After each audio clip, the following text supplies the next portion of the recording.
Hmm?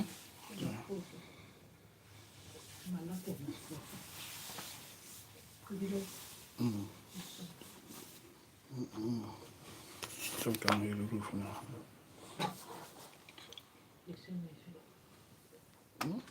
Mm.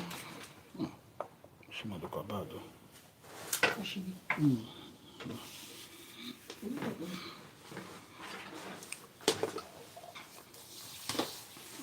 Okay.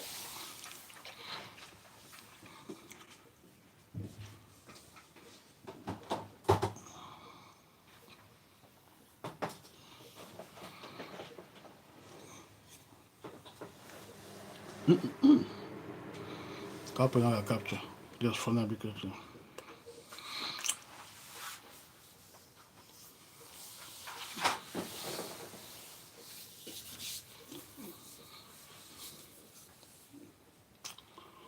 Okay, okay.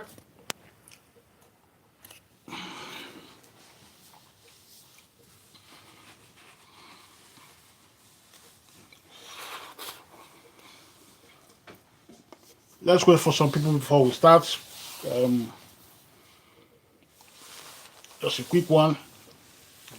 This is my phone.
Okay, can you hear me now?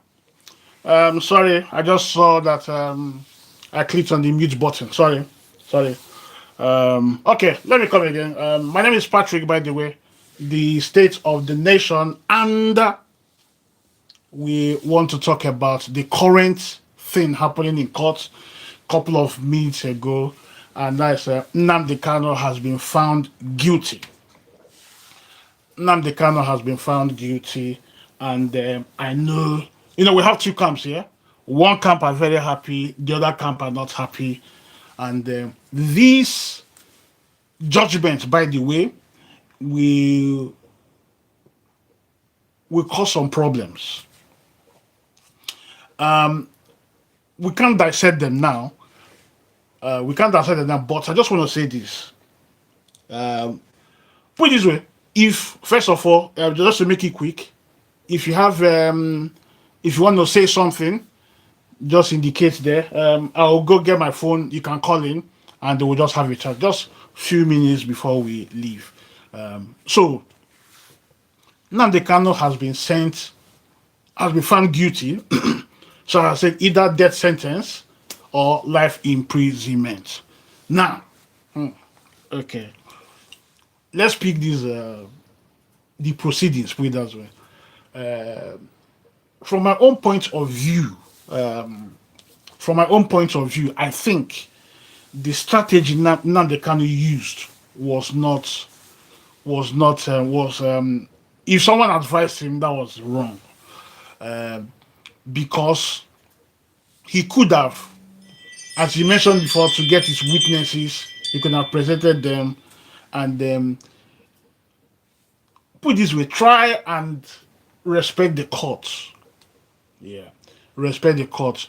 But if it appears that he was agitating the judge, and that, let's be fair, that will reflect on the sentencing, because the judge has somehow seen him as he was arrogant. He was disrespecting him. According to the hearing, that he was trying to delay. He was playing tricks in all sorts. So, with that in mind, the judge might use those events to make matters worse for Nnamdi Kanu. So, but we'll see. But we'll see. But I just want to say this. And if you want to come in, just let me know. I'll go get my old phone, and we can do calling, or maybe in the evening we can do calling. But if you want to say something, just just put chat there, or question, or make a comment. That would be nice. Now, as I said, Nnamdi Kanu, as perceived, disrespecting the court will not go down well, because the judge might use that and make his sentencing, or quite harsh, quite harsh. But the question I was trying to ask is this court, is this hearing or this sentencing against the Ibos? That was the question I wanted to ask. Opeyemi, hello, how are you? Thank you, Mr. Sense, that you pointed out that my audio was gone. Opeyemi, good afternoon. Good afternoon to you too. Now,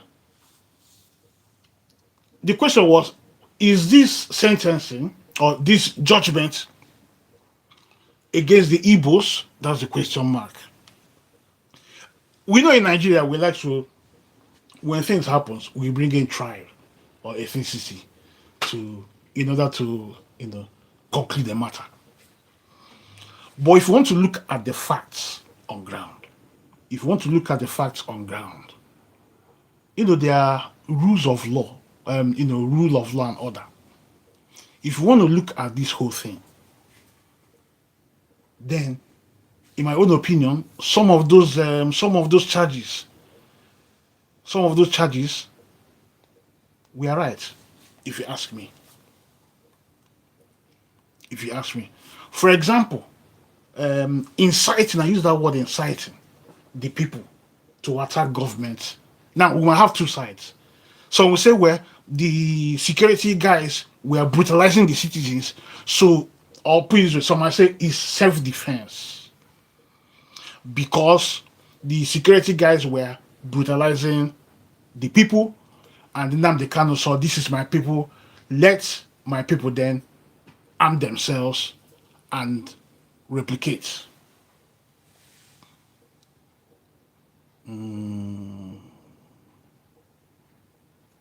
Is it what we're talking about? Okay, I'll come to that later. Let's continue. But put it yourself. So that'll be one point. I'm trying to be fair. I'm not a biased person.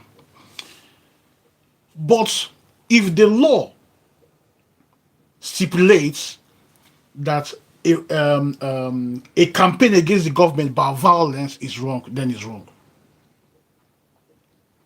That is the law.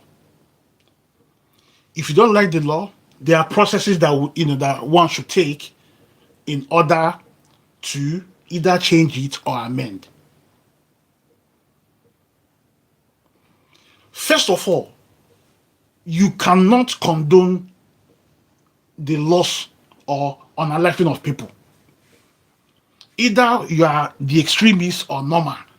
In a normal country, you can't, in a normal sense, you can't condemn the violence against the people. Sorry, condone, not condemn. Condone the violence against the people. Now, the NSARS, we saw many lost their lives. Many lost their lives. So, it appears now that some of the blame has been shifted to Nnamdi Kanu to partake. Yeah. Which is, put it this way, let me just say this. The sentencing, if you ask me, the sentencing is a bit fair because people lost their lives. Now the question is, was it as a result of Nnamdi Kanu's intervention? I am not a lawyer. I've not studied that matter yet regarding what, but there are some things we need to pick out. This chaos going on is as a result of an unfair system. It's as a result of an unfair system. And until it is addressed, these events of harm and destruction will continue. Will continue.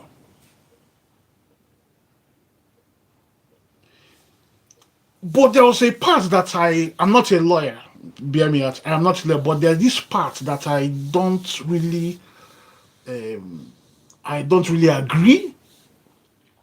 When the judge was doing the extra rendition, I like what he was trying to explain, the rendition and extraordinary rendition. But I think a point was missed here. That's my own opinion. If I'm going off chart, let me know.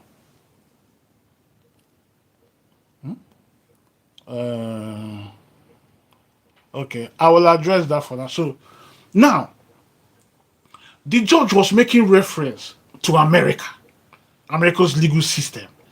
That I didn't get, because if America is passing judgment, they don't refer to other countries, because the law should be based on the constitution of the same country.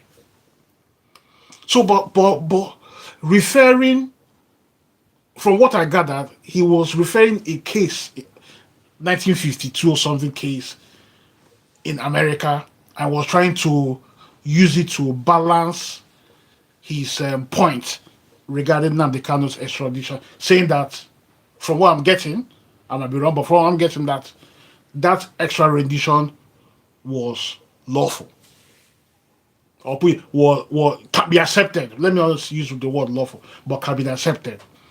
Now, that's a little bit. That's where I have, yeah. But we know that after the World War between the Nazi and the West, the Israelis went on manhunt. All their oppressors were hot, not all, but many of them were hunted down. There was one, they went to Argentina and kidnapped. The world woke up one morning, they saw the enemy of Israel, facing judgment. And he was found guilty, and off he went. So, but is that applicable in this day and age? That's a question I don't really know. But for the judge to It's like it's like Britain trying to justify their laws by referring to Nigeria, that an event that happened in Nigeria, to solidify their case. I'm not a lawyer, but I find it a bit you know I find a bit but that's my opinion. I am not a lawyer. Or I'm not solicitor, attorney, barrister. I'm none of those. I'm not a legal practitioner. That's my. But let me come down to Nnamdi Kanu refusing to.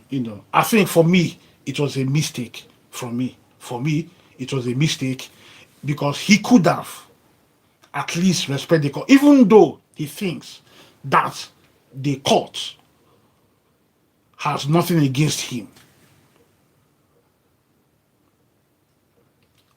Has nothing against him. But it shows why the Nigeria's case is just this is a warm-up.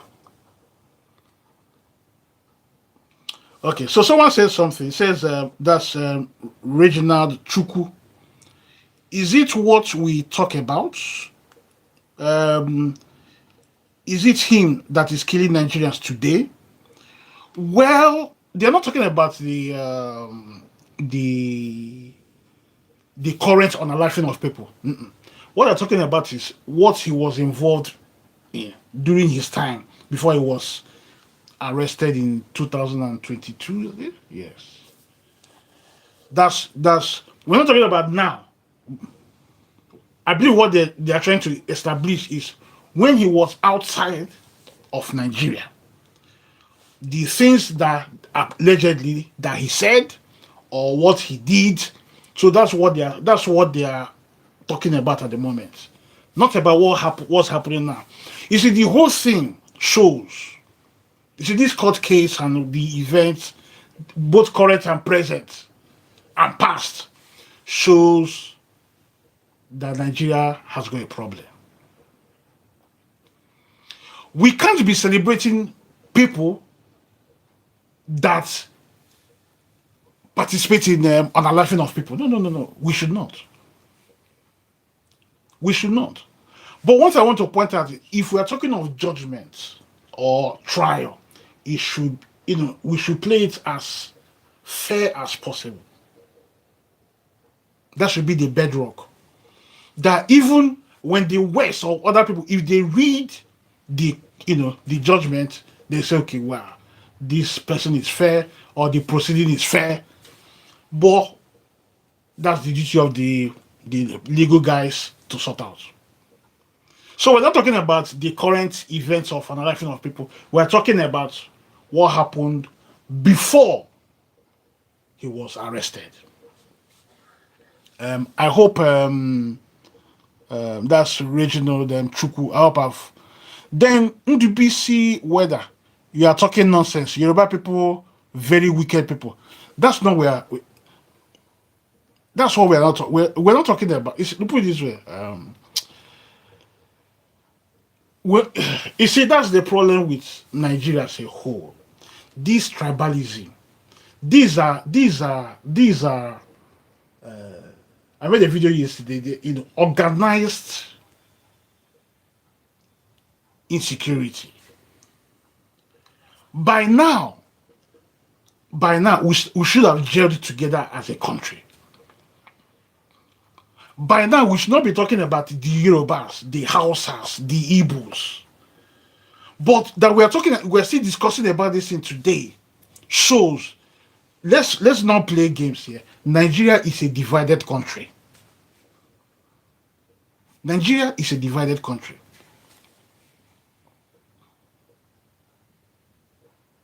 Because if it's not a divided country, let me give you an example. Because in each region, the way they treat people that commit crime is different.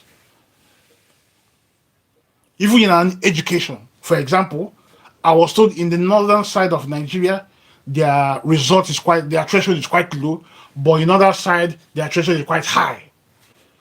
But as a country, there should be a level playing field. But in Nigeria, no.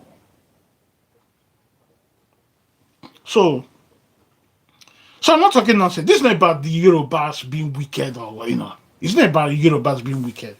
Each tribe has got issues. Each tribe has got issues. But we need to make our time and come as a nation. If we can't come as a nation, then I don't say anything wrong by dividing Nigeria. So everybody go their way. So let me just plug this in. So that everybody can go their way. The disagreement must not lead to death. Our disagreement must not lead to death. And that's where I have problems. That's where I have problems. Because the way we see things now being played out, the way things are playing out, it appears, let me put it this way, it appears those that want to divide Nigeria get severe sentences, but those that commit crime normally are probably just small sentence there and they go. But if we are talking of the rule of law and order, it should be leveled, whereby you are not judged based on your tribe, but you are judged based on the crime and by the rule of law. Okay. Then Reginald Chukwu said, "Why can we get people?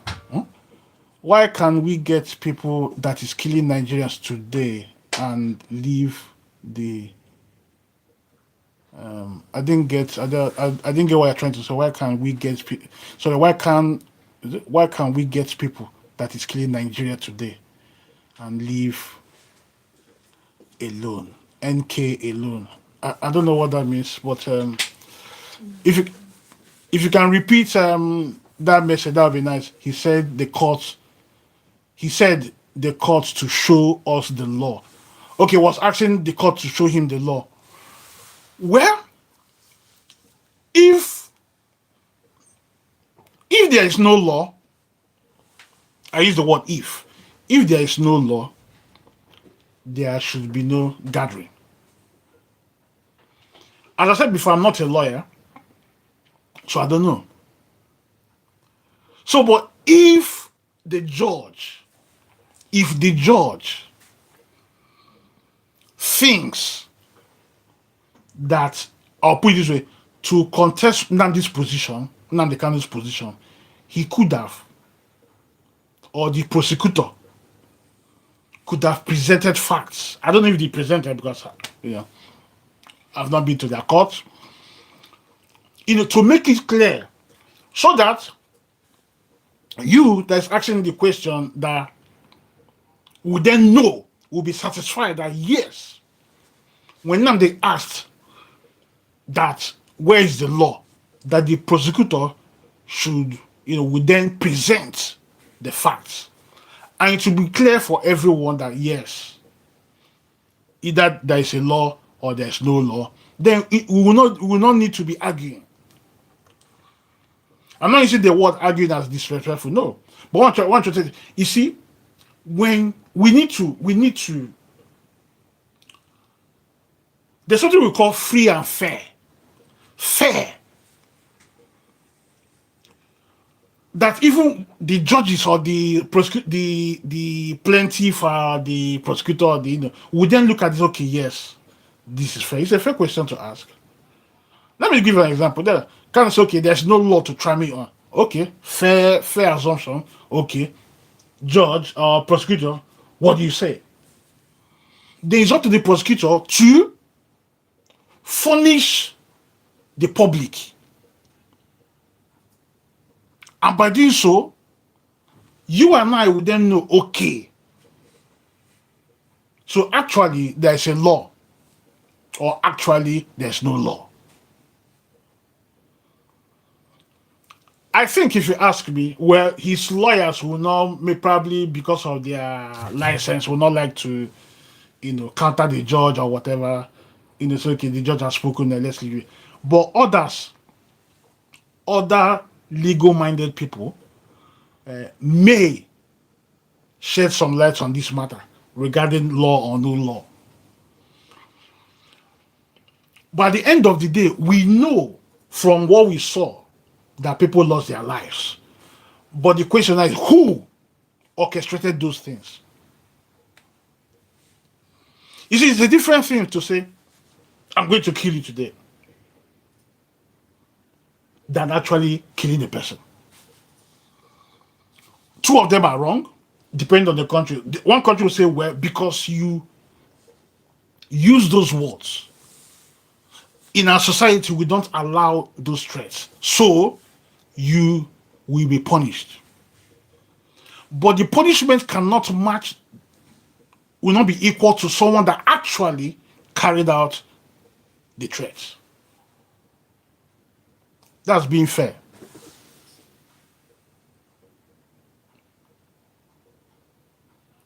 That's being fair. So you said you're talking now, they should show Nigeria the. I don't get this. You're talking now. They should show Nigeria, so that Nigeria will see. And okay. If I'm getting what I'm trying to say is for the legal guys to show Nigeria. Okay, the law. Okay. Well, unfortunately, what they are waiting for is not sentencing.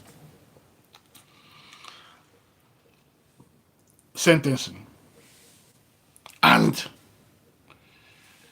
I think we've gone past this now, because I'm not a legal guy, but I think in what do you call it? The apex court, you don't appeal.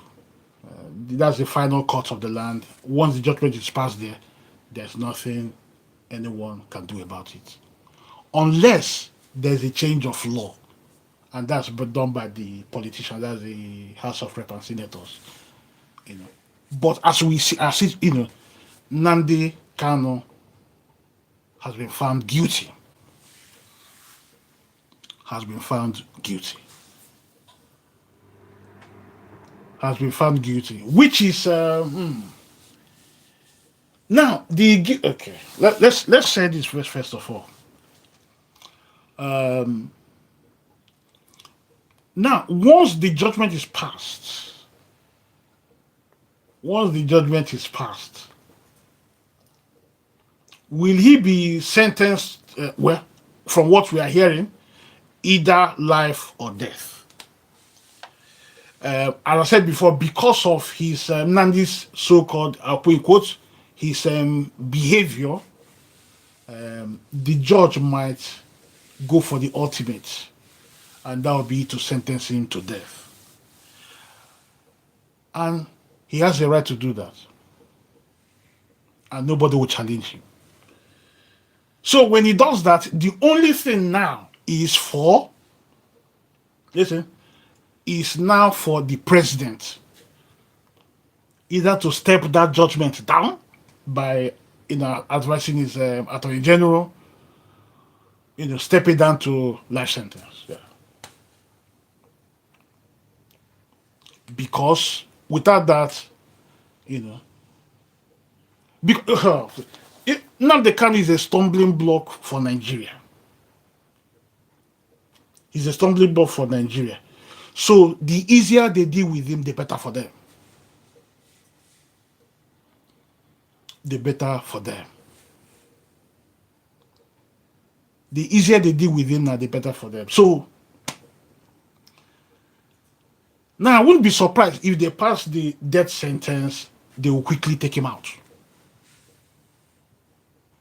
Because we know in Nigeria, when they sentence someone to death, it takes a little bit of time, Because if you go to the Nigerian prisons, many lifers, there are many death sentence guys are there waiting for their dates, but they tend to be there for years. But in Nnamdi Kanu's case, they might finish him off quickly. And you see, this, put it this way, the death sentence will speak volumes, because they will use this sentencing just to tell the Nigerians, if you are talking about dividing Nigeria, be careful. Now the kind will be a signpost. What will happen to anyone that dares to break Nigeria? That's what will happen. Now they can be used as, that will be a signpost that no one messes with Nigeria. No one messes with Nigeria. Let me tell you all something. Nigeria as it is benefits some people. So Nigeria has to be this way for them to enjoy. That's the truth. To solve this issue, it's not by bullets and harassment, no. It has to be by political will. And that's where, to avoid problems, that's where Tinubu will need to come in. Asking a question by Reginald Chukwu. Do you think that it will stop the movement? No. It will not stop the movement. The movement has been going on since after the Civil War. So it will still be going. But the question is, will it be violent? That's where the question lies. That's where the question lies. And that's where Nigeria will need to be careful. We need to be careful. Because since after the Civil War, the so-called unity has not happened yet. The so-called unity has not happened. And I think that's the reason, that's what's propelling this Nigerian issue. That's what's propelling this Nigerian issue. But as humans, we need to look at something and say, should we condone the unaliving of people? That should be, if we have morals, that's where we should, that's our question. Should we continue to unaliving of people for political gains?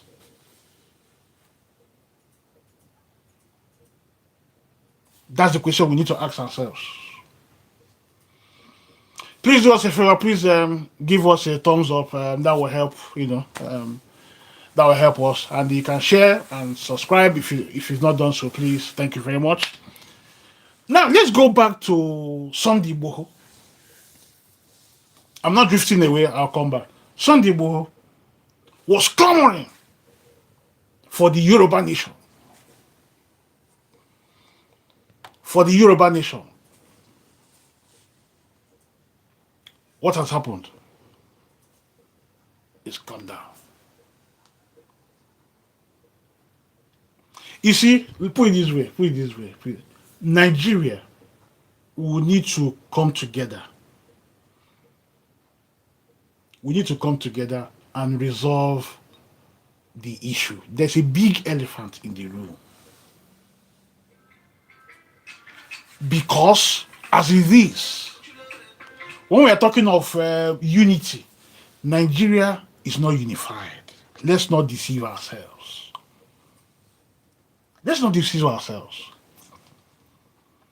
Nigeria is a place where people are looking for opportunities to make money for themselves, either by tribalism, by religion, and also, And with that, we are going nowhere. Uh, so he said, Reginald Chuku, is it good killing people, but we should tell ourselves the truth? If I'm getting you, what I'm trying to say, it's not good. It's not good on laughing people. No, no, it's not. It is not. But in government, in politics, sometimes it is. Let me rephrase. Sometimes in government, people must die. There are examples littered. Should I bring in the British Empire when they came into Africa? Do you know how many people lost their lives? When they came, do you know how many people lost their lives? There's a case now in Kenya. Is it? Yeah, in Kenya, where the British, unalive a lot of people. People that opposed submitting themselves to Britain. So in politics or government, sometimes some people will be taken away. But is it proper? That's the question. Is it proper? So I don't subscribe people losing their lives because of riches. Because at the end of that, or control. Look at the Nigerian election, for example, where people must lose their lives just for you to be a governor or a chairman of a local government or House of Rep. So that's where we are. Sometimes people must die. That's politics for you. And that's why I tell people sometimes, being in politics, you need to look at yourself. Okay? So, Ivadin Force TV says, secession is a way out for Nigeria. There's other solutions. And that's where the House of and the senators, they need to make a conscious effort. Let's not deceive ourselves. Nigeria is a divided country. No doubt. But the people that we've sent to the House of Representatives, Senate, they need to make an effort to bring this country together. I'm a Christian, so there's this scripture that says, one shall chase 1,000, two shall chase 10,000. Meaning, the more numbers we have, the stronger we are. But it has to be by unity, not by division.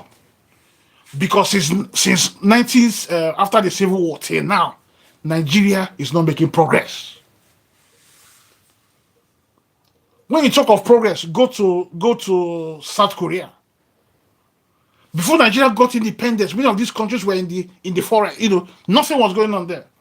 But they came out, joined force together. I'll give you Malaysia. Malaysia came to Nigeria to pick up palm nuts, took it to their country. They are the world's biggest supplier.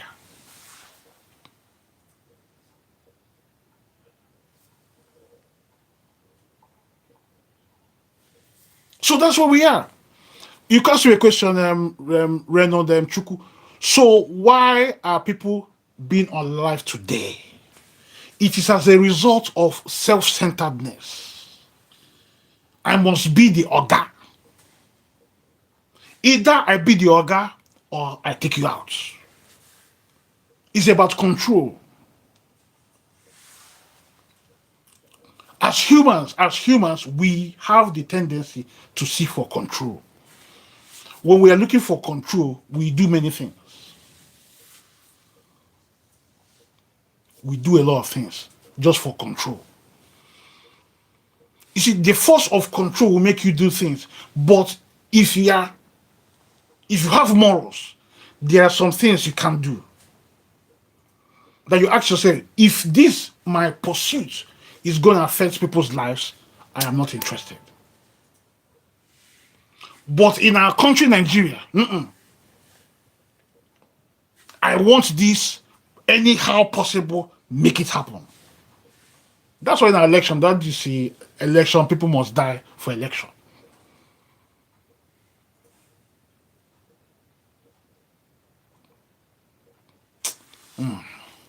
Such thing cannot happen again in this time. I didn't get you there.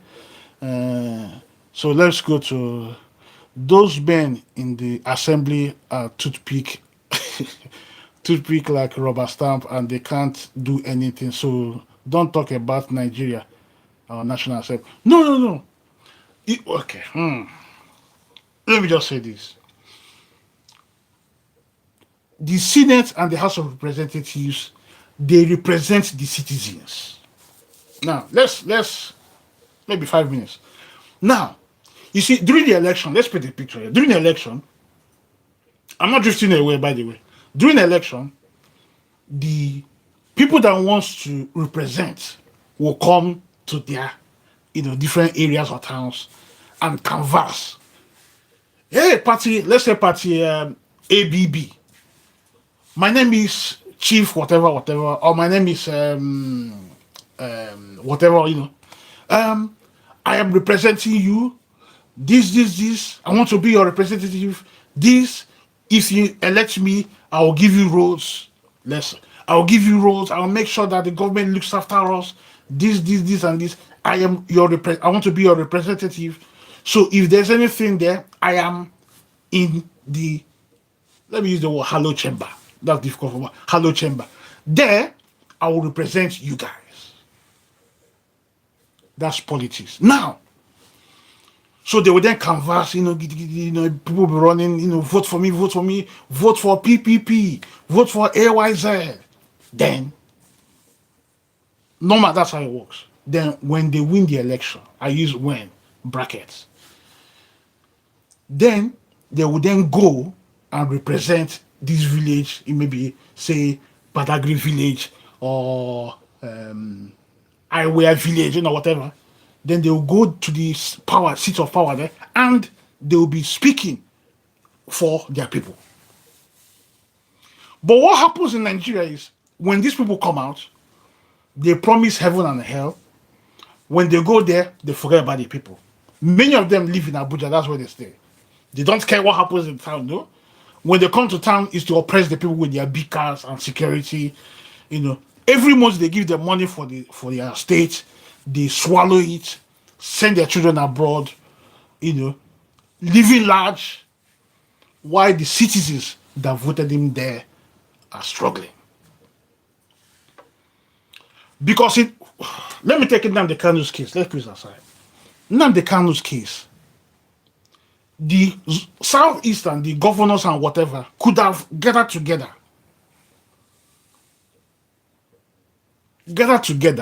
and said, no, this Nnamdi Kanu, whatever he did, let's see why. At the end of the day, he's doing this because he sees that Nigeria is not favoring him and he wants to address it. Nothing wrong by saying that. Because let me take you to Sunday Igboho.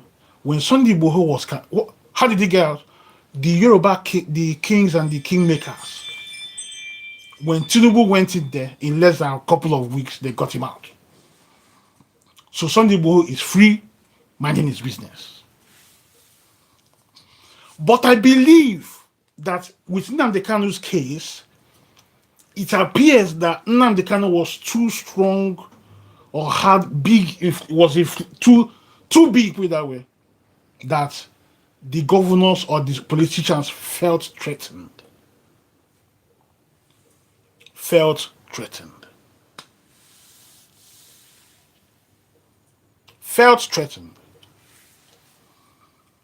When I mean I don't mean threatened of their lives or their properties more, but what I'm trying to say is their authority. Because if you paint a picture, when Nnamdi Kanu came out, when he was campaigning, there's like it's not stampede. What's the word again? There's the main roads, the cities shut down. And those kind of, the influence, many of the governors don't have it.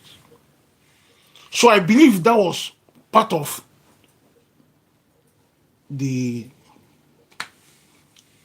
I feel the his size was threatening for the politicians.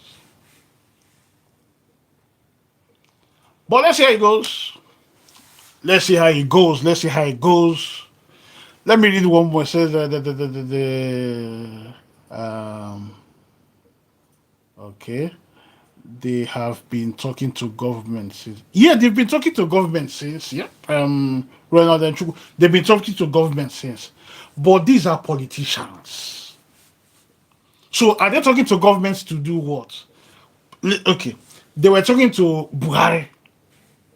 Yes. Buhari will say, probably okay, yeah, no problem, we'll look into it. But the fundamental issue was Nnamdi Kanu wanted Nigeria to divide.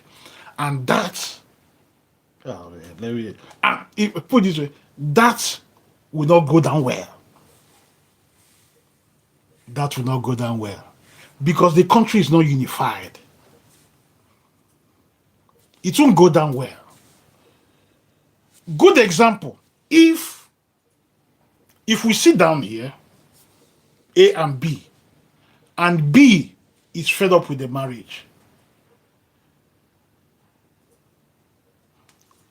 Husband and wife, Mr. and Mrs. John. Mr. John is fed up with the marriage. And Mrs. John wants to leave the marriage. Mr. John says, no, he will stay with me. It is by force. That's what's going on in Nigeria. That's what's going on in Nigeria. So Mr. B is telling Mrs. No, you can't leave me. We must stay here. We must stay here.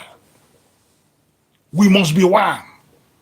Mr. A said, no, I don't want to be. I'm fed up with this union. So Mrs. Brown said, I'm fed up with this union. Mr. Brown said, no. You must stay. You must stay with me. So when they asked Mr. and Mrs., oh, what's going on? Oh, yeah, nothing. We are one. We are one. This is one union. We can't separate. Why must we separate? This acknowledges what is going on in Nigeria. One group says no. The other one says you must stay with me. If there's no unity, Nigeria will not work. Go and check other countries. Other countries growing, they grow when there's unity. If there's no unity, listen, if there's no unity, you can pray till now till tomorrow. There will be no change. No country thrives, no country develops if they're not united. America, Britain, different countries, they are united.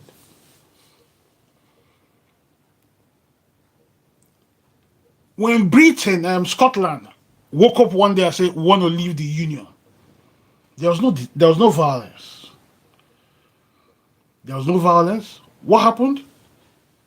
The politicians, different camps, were presenting their facts.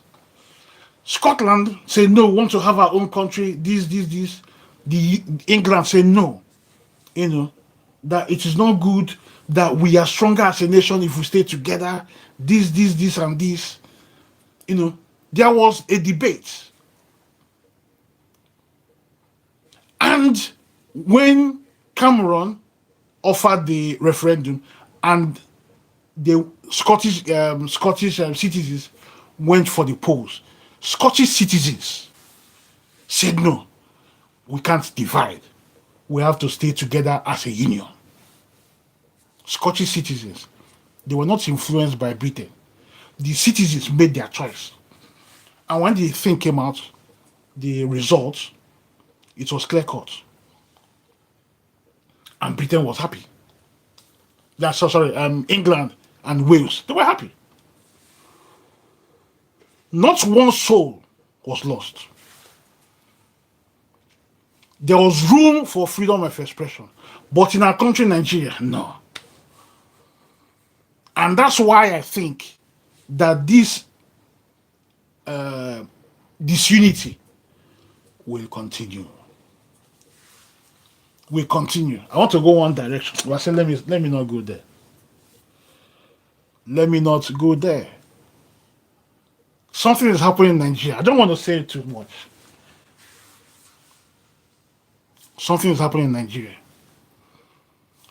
The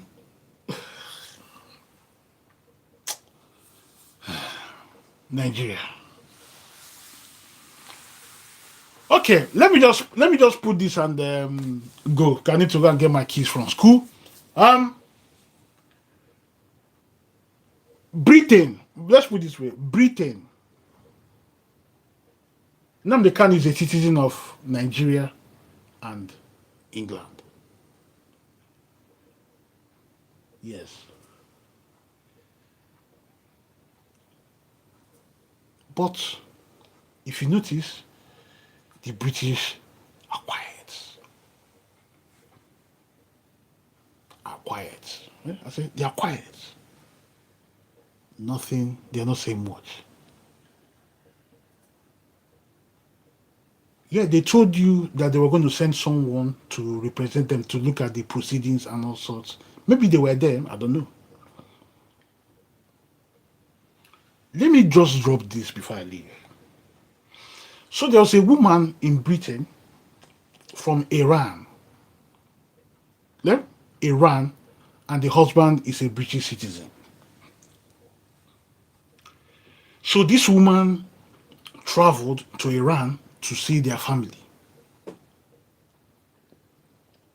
When she got there, she was arrested by the Iranian government. And in the process, let me use accused, where it was alleged that she was a spy.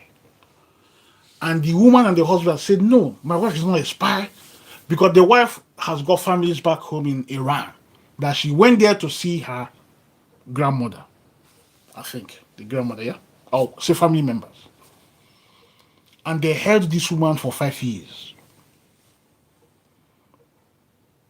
I will say this and I will stop. They held her for 5 years. The government, British government, were making effort, gently, let's resolve this. Iran, please, this. That she's not a spy. She's just a normal person minding her business, this and this, that. You can't just jail her. Iran refused. So it then appears that Britain was owing Iran some certain amount of money because of sanction against Iran. So anyway, so the reason that she was arrested in that, there was this condition for you to release her, for the Iran to release her, they will need to pay this money. But because Iran and the West, the sanction, Britain could not transfer money or whatever, they had to speak to America from the back. Now listen, before then, the husband of this woman, a British citizen, was disturbing members of parliament. Up to the point, the man was now on hunger strike. Just follow me, please. He was on hunger strike, demanding Britain to do everything they can to bring the wife. So the man was mounting pressure on UK. And the thing was becoming damaging for the government. They tried, pushed forward, nothing. England had to pay that money. But what made it happen? The man was on the streets, bought a tent, went in there, was protesting, and people were now supporting his campaign. And it was becoming embarrassing. And Britain did what they needed to do. You know why I said this? Nnamdi Kanu's wife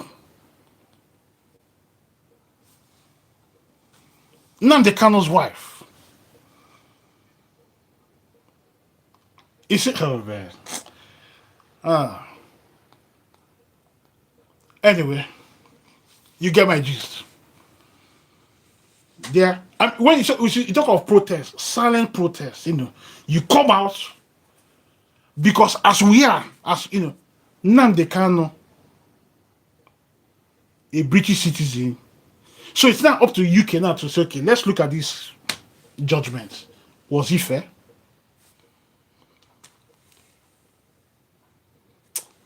Anyway, let's leave it there. Last question before I leave. Please click on the thumb sign for us, please. If please, we need that those thumbs up, please. So last question: what is the way forward? What is the way forward? Oh yeah.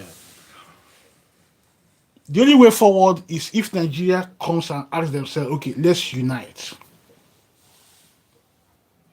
Let's unite. That's the only way forward. Because as it is now, Nigeria, in short, when Buhari came, Buhari made it clear that Nigeria is divided.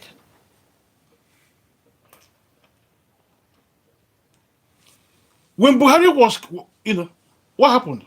They called Buhari's government. They said, okay, this Buhari has gathered all these, people, gave them plum positions.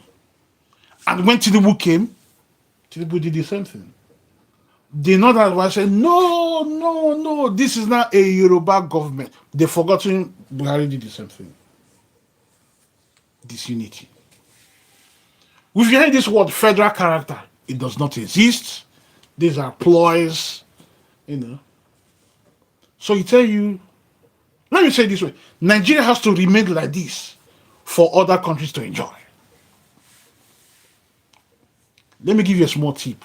When Trump made a move via text to descend on Nigeria, what happened? Oh, man. What happened? Look at the picture.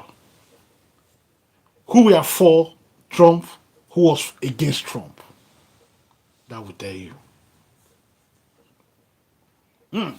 That will tell you. Again, who was for Trump and who was against Trump? I mean, who were those that say, Trump, come and help us?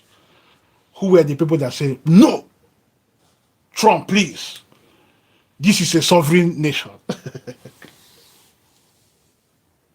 You see, that picture tells you where we are as a country. A sovereign nation, but we have bandits everywhere. The foreign minister came on TV with Piers Morgan. Did you see the interview? He said, when they asked him questions, by the way, that was for me, it was quite a sad show because it appears the foreign minister was not prepared. That's my opinion. It's not cyberbullying. You get me? It's not cyberbullying. I'm not bullying anybody or cybercrime. I'm just saying the facts. I watched the interview. Now they asked him a question. He said, no, Nigeria doesn't want to be like South Sudan.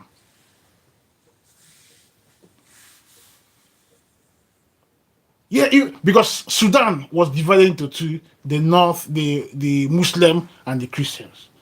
But it hasn't worked. It hasn't worked. Anyway.